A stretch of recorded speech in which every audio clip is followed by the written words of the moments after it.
falling in love with everyone you meet. So here I go again, running in, hitting all the strange street corners, going on my list of things I'd like to do. Combs his hair and heads out west. I love them all, but I love him the best. I love them all, but I love him the best. Lemons have passion to plan. You're the first, the laugh, and the last to leave. What do you say? That I basically journey between songs and poems. Is that is performance for me. That's a big part of what I do. Some people write songs and sit in the corner. I perform them. And my poetry is really not performance poetry. There's like spoken word and performance poetry, and a lot of that really works heavily off of rhyme and the sound of things and the way it's performed. It's sort of a running joke among my friends who write poetry is that you could take like your worst poem, something really, really bad, and if you read it with like intention, all of a sudden everybody thinks it's really, really good. And that's nothing against performance poetry, but performance plays its equal amount in the final result as the words themselves do. But when I write poetry, it's really more for the page. I'm thinking about sound, but I'm also thinking about what it's doing, even if it wasn't read out loud. And I started a little while back doing a sort of series that was mostly memoir. I mean, it was about me and my childhood and whatnot, stuff that I needed to kind of get out there. And this first litany came out of that. So this one's called Litany for the Misplaced. 1. The fur of my most loved teddy bear, Peachy, was matted over his right eye and gave a visage of constant sorrow. A gift from my brother, he fit in the palm of my hand or the pocket of my windbreaker. We traveled north through Maine to Quebec, where my father rechristened him La Pêche.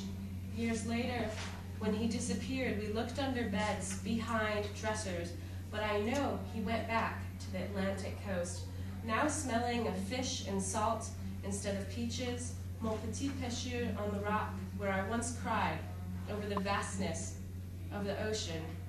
My parents watching me with wonder, and in my mind a voice said, "You'll never return to this rock again. Try and return, but these waves will be gone, having made their way south to Greenland or South America." 2. Photographs, absent from albums, divorced from captions. Canal in London, Schönbrunn, Johann with backpack. Nicest tree I've ever met in Wales. Me, Lauren, North Avenue Beach. At Viennese Cafe, best red wine.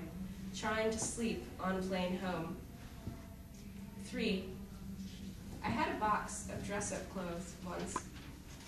My grandmother, Jeanette, cut her prom dresses and tailored them to my short, round frame. My favorite dress is teal with pink satin roses, tea stains, and ripped bodice.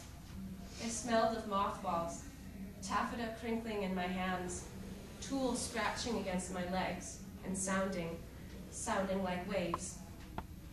4. My father and I were driving through Quito, city of mountains and cliffs. On a map, the flat line appears contiguous, but in highland towns it ceases at a concrete barrier, a sheer drop below. 2 hours of turns and dead ends, both of us shouting, refusing to ask for directions. One thing we agreed upon: lost is the state of not knowing where one is or where to go. We knew these things. The harder part was in knowing which roads lie on solid ground and which roads are misplaced, ere forgetting that it cannot be asphalt. I love that in poetry you don't have to lay it all out for the reader. I mean, that you can't just throw out stuff that you don't even know the meaning of, but if I want to put an image in a song, it needs to be pretty darn clear to the listener why I'm doing it at first listen, because songs are very immediate, and you know, if I'm going to be vague, no one's going to sit there. I mean, I'm not Bob Dylan. No one's going to sit there and try and pick apart what's going on in my songs. But in a poem, you're sort of expected to maybe work with have a little bit more patience with it, so I can have the freedom to work with different images that maybe aren't logically connected, but still have a resonance. And I've been working a lot with science as a theme. Now that probably sounds like, what do you mean, science and poetry? But I've been researching how poets throughout history have used science sort of as a topic and as a framework, and talking with some scientists about how they see that interrelating. And something that some of the scientists I know pointed out to me was that science is very, very precise. The whole point of it is the process. It's not like about the stars themselves, because the stars are just nature. There's a difference between science and nature, and science is the process. So in a way, what scientists and poets have in common is this really meticulous process, in that we're working in a very detailed way.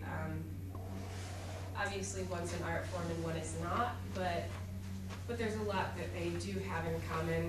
This one's short. Jane Hawking earns her PhD in medieval Spanish linguistics. They say that Macias, the old Galician poet, was sent to hell for immoderate love, his foolish, unswerving passion. If I describe the universe as a swirling mass of autumn, divided into whirlpools and clusters, into leaves of topaz, garnet, amber, into stems and veins, cells and particles, would I be lying? Someday I should acknowledge that love and gravity bear no relation.